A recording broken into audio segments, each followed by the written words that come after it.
Hello student. आज हम व्याकरण में विराम चिन्ह पढ़ेंगे। विराम चिन्ह से जैसे आप समझते हैं इंग्लिश में आप क्या कहते हैं, पंक्चुएशन। यानी जब हम किसी भाषा को रुक कर या कोई संकेत चिन्हों का प्रयोग करते हैं तो उसे कहते हैं विराम चिन्ह। आपकी डेफिनेशन है, लिखित भाषा में रुकने या विराम के लिए जिन संकेत चिन्हों का प्रयोग होता है उन्हें विराम चिन्ह कहते हैं। यानी जैसे जैसे हम रुकते हैं या प्रश्न सूचक चिन्ह होते हैं, विस्मय आदि चिन्ह होते हैं, तो ये आपके विराम चिन्ह के अंतर्गत आते हैं। नीचे दिए गए हैं आपके जो प्रमुख विराम चिन्ह हैं। हिंदी भाषा में प्रमुख रूप से निम्नलिखित विराम चिन्हों का प्रयोग किया जाता है, जैसे अल्प विराम, अर्धविराम, पूर्ण विराम, प्रश्न सूचक, विस्मय सूचक चिन्ह, अवतरण चिन्ह, निर्देशक चिन्ह, योजक चिन्ह, कोष्ठक चिन्ह, लाघव चिन्ह, विवरण चिन्ह, त्रुटि बोधक चिन्ह, समाप्ति सूचक चिन्ह और समानता सूचक चिन्ह। तो ये आपके 14 प्रकार हैं विराम चिन्ह के। फिर सबसे पहले आपका है अल्प विराम। अल्प विराम यानी वाक्य में सबसे कम समय के लिए रुकने के लिए हम क्या करते हैं, अल्प विराम का प्रयोग करते हैं। इसके विभिन्न प्रयोग निम्नलिखित हैं। एक, जैसे कई शब्दों को अलग करने में अल्प विराम का प्रयोग किया जाता है। यानी जो समानता रखने वाले जो शब्द हैं उनको अलग अलग करने में हम किसका प्रयोग करते हैं, विराम चिन्ह का।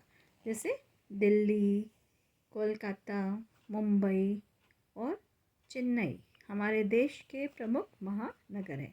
यानी ये नगरों के नाम हैं, तो उनको अलग यानी कॉमा लगा के अल्प विराम लगा के हमने उनको अलग कर दिया। ठीक है। नेक्स्ट है आपका अर्धविराम।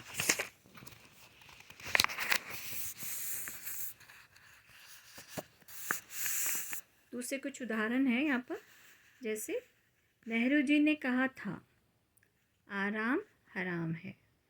तो नेहरू जी ने कहा था के बाद में आपका अल्प विराम आ गया। लेकिन जो आराम हराम है ये क्या है, अवतरण चिन्ह है। यानी इंग्लिश में क्या कहेंगे आप इसको, इन्वर्टेड कॉमास, यानी इनकी प्रोवर्ब है। मतलब उन्होंने ये एक स्लोगन दिया, आराम हराम है। ठीक है। तो यहाँ पर वाक्यांशों को जोड़ने के लिए भी अल्प विराम का प्रयोग किया जाए। जैसे पहले आपने नगरों को अलग अलग करके लिखना था, तो यहाँ पर वाक्यांशों को जोड़ने का कार्य भी कौन करता है, अल्प विराम। जैसे दूसरा एग्जाम्पल है, आदर्श पढ़ रहा है किंतु नेहा लिख रही है। तो यहाँ पर संबोधन तथा हाँ या नहीं के बाद भी अल्प विराम का प्रयोग होता है। ठीक है। रुको, जैसे ये एग्जाम्पल है इसका, संबोधन और उसका, रुको अभी मत जाओ, नहीं मैं एक किसान हूँ। ठीक है। तो ऐसे आप पहचान सकते हैं कहाँ पर अल्पविराम का प्रयोग किया जाता है। दूसरा है आपका अर्धविराम। वाक्य में अल्पविराम से अधिक समय रुकने के लिए अर्धविराम का प्रयोग किया जाता है। यानी अल्पविराम से अधिक समय के लिए रुकने के लिए जहाँ होता है तो वहाँ अर्धविराम का प्रयोग किया जाता है। जैसे एग्जाम्पल है, घाघरा नदी में बाढ़ आ गई, लोग अपना घर बार छोड़कर जाने लगे। तो यहाँ पर क्या, घाघरा नदी में बाढ़ आ गई के बाद में क्या हो गया आपका अर्धविराम, लोग अपना घर बार छोड़कर जाने लगे। खाना खा लो नहीं तो भूखे सो जाओगे। ठीक है। यानी इसमें अल्पविराम से ज़्यादा समय के लिए रुकना होता है, उसको अर्धविराम कहते हैं। सेमी कॉलम इंग्लिश में जिस बोलते हैं। पूर्ण विराम यानी फुल स्टॉप। हिंदी में आप एक खड़ी लाइन लगा देते हैं। जैसे प्रश्नवाचक वाक्यों के अतिरिक्त सभी प्रकार के वाक्यों के अंत में पूर्ण विराम का प्रयोग किया जाता है। यानी जब आपका सेंटेंस पूरा हो जाता है तो पूर्ण विराम लगाते हैं। मोहित अपने गांव जा रहा है के बाद में पूर्ण विराम। नेहा एक अच्छी लड़की है, पूर्ण विराम। ठीक है। फोर्थ है आपका प्रश्न सूचक चिन्ह। सभी जानते हैं, क्वेश्चन मार्क है ना। प्रश्न वाचक वाक्यों के अंत में प्रश्न सूचक चिन्ह का प्रयोग किया जाता है। यानी जब हम किसी से प्रश्न पूछते हैं तो उस वाक्य में किसका प्रयोग होगा? प्रश्न सूचक यानी क्वेश्चन मार्क। आप कहाँ रहते हैं, वह कौन है, आपका क्या नाम है। तो इस तरह के जो प्रश्न पूछने वाले वाक्य हैं उनके अंत में प्रश्न सूचक चिन्ह का प्रयोग किया जाता है। 5th नंबर पर है विस्मय सूचक चिन्ह यानी एक्सक्लेमेटरी साइन।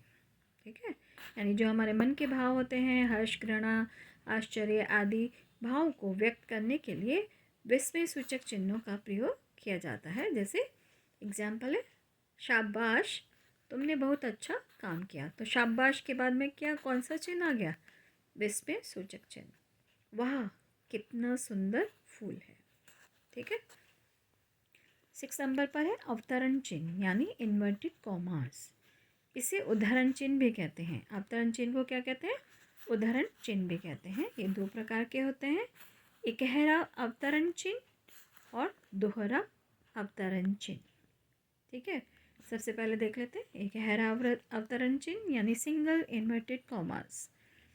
इकहरे अवतरण चिन्ह का प्रयोग ग्रंथ, शीर्षक अथवा उपनाम आदि को लिखने में किया जाता है। यानी जो भी प्रसिद्ध ग्रंथ है या किसी चीज़ का टाइटल है, शीर्षक है या उपनाम यानी निकनेम है किसी का, तो इन सब में किसका प्रयोग किया जाता है? इकहरा यानी सिंगल इन्वर्टेड कॉमास का। ठीक है, जैसे एग्जाम्पल गिवन है, रामधारी सिंह दिनकर हिंदी के प्रसिद्ध कवि हैं। तो रामधारी सिंह क्या है? इनका जो निकनेम है दिनकर, तो उसको इकहरा उदाहरण चिन्ह में, अवतरण चिन्ह में लगाया गया है। ठीक है, दूसरा ग्रंथ के लिए है, श्री रामचरितमानस की रचना गोस्वामी तुलसीदास जी ने की थी। तो यहाँ पर जो ग्रंथ का नाम है वो क्या है? श्री रामचरितमानस। उसको भी इकहरा अवतरण चिन्ह में लगाया गया। ठीक है, यानी जो आपके किसी ग्रंथ का नाम है या कोई टाइटल है या कोई किसी का निकनेम है। ठीक है, दोहरा उदाहरण चिन्ह यानी डबल इन्वर्टेड कॉमास। दोहरे अवतरण चिन्ह का प्रयोग किसी की बात को जो का त्यों लिखने में किया जाता है। यानी उसमें हम कोई भी बदलाव नहीं कर सकते, वो एज इट इज़ होगा। यानी जैसे हमारे लीडर्स हुए हैं, उनके जो उन्होंने वाक्य बोले हैं, जैसे बाल गंगाधर तिलक ने कहा था स्वतंत्रता हमारा जन्मसिद्ध अधिकार है। तो उनकी जो कहने का जो वाक्य है, जो बात है, उसको जो का त्यों रखने के लिए हम डबल इन्वर्टेड कॉमास यानी दोहरा अवतरण चिन्ह का प्रयोग करते हैं। अध्यापक ने कहा सभी बच्चे अपने स्थान पर खड़े हो जाएं। तो अध्यापक ने कहा, यहाँ पर क्या आ गया आपका? ये आपका आ गया अल्पविराम, उसके बाद में आपका उदाहरण दोहरा अवतरण चिन्ह आ गया। ठीक है, फिर है निर्देशक चिन्ह यानी डैश। इस चिन्ह का प्रयोग उदाहरण के पहले तथा संवादों में नाम के बाद किया जाता है। जैसे विराम का अर्थ है रुकना। छात्र, श्रीमान क्या मैं अंदर आ सकता हूँ?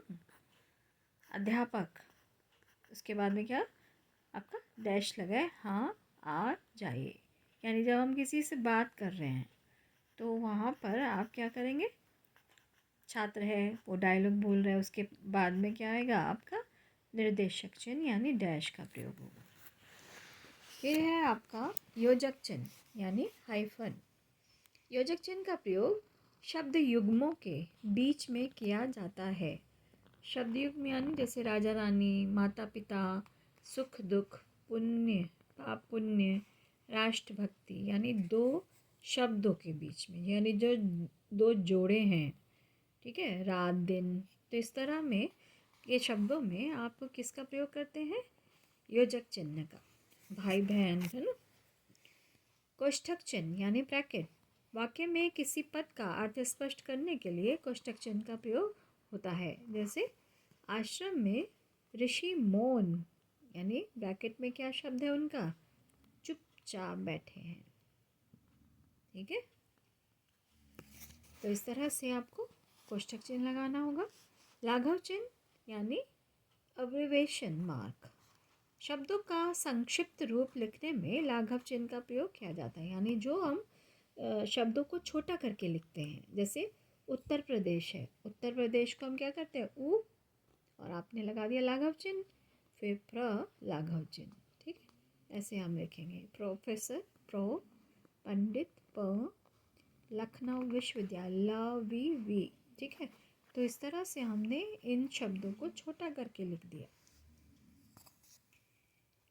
विवरण चिन्ह यानी कॉमन आपका कॉलन डैश, इस चिन्ह का प्रयोग विवरण देने में किया जाता है। यानी हम किसी बात को और अधिक बताने में, जैसे भाषा के दो रूप होते हैं, मौखिक भाषा और लिखित भाषा। ठीक है, इसको कहेंगे विवरण चिन्ह। फिर है त्रुटि बोधक चिन्ह यानी साइन ऑफ ओमिशन। ठीक है, यानी कोई चीज़ छूट जाती है जब हम लिखते हैं, या तो एरो बना देते हैं या ये वाला साइन बनता है। एक्चुअल में आपको ये साइन बनाना चाहिए जब आपका गलती हो जाती है। वाक्य लिखते समय छूटे हुए शब्दों को उसी स्थान पर ऊपर लिखने में त्रुटि बोधक चिन्ह का प्रयोग किया जाता है। जैसे रमेश परीक्षा देने के लिए गया, तो यहाँ पर क्या शब्द छूट गया आपका, शहर, तो उसको मार्क करके ऐसा चिन्ह लगा के आपने लिख दिया। विवाह के लिए फूल लेकर आई, कौन यहाँ नहीं लिखा, तो वो त्रुटि बोधक चिन्ह लगाया गया और ऊपर नाम लिख दिया गया। ठीक है, फिर है आपका समाप्ति सूचक चिन्ह यानी साइन ऑफ एंड, यानी आपका कोई भी चीज़ क्या होगी, पूर्ण हो गई है, उसका समापन हो गया है। तो जैसे किसी निबंध, कविता, पुस्तक आदि के समाप्त होने पर हम अंतिम पंक्ति के नीचे समाप्ति सूचक चिन्ह का प्रयोग कर देते हैं। ठीक है, ये आपका समाप्ति सूचक चिन्ह है। फिर है समानता सूचक चिन्ह यानी इज इक्वल टू, बराबर कहते हैं ना। दो वस्तुओं या इकाइयों की तुलना करने के लिए समानता सूचक चिन्ह का प्रयोग किया जाता है। जैसे 1 किलोमीटर यानी इक्वल टू किसके, 1000 मीटर के। 1 घंटा इक्वल टू 60 मिनट यानी 60 मिनट। तो इस तरह से ये आपने विराम चिन्ह के विषय में जान लिया है। उम्मीद है आपको ये समझ में आ गया। इसी के साथ हम विराम लेते हैं। धन्यवाद।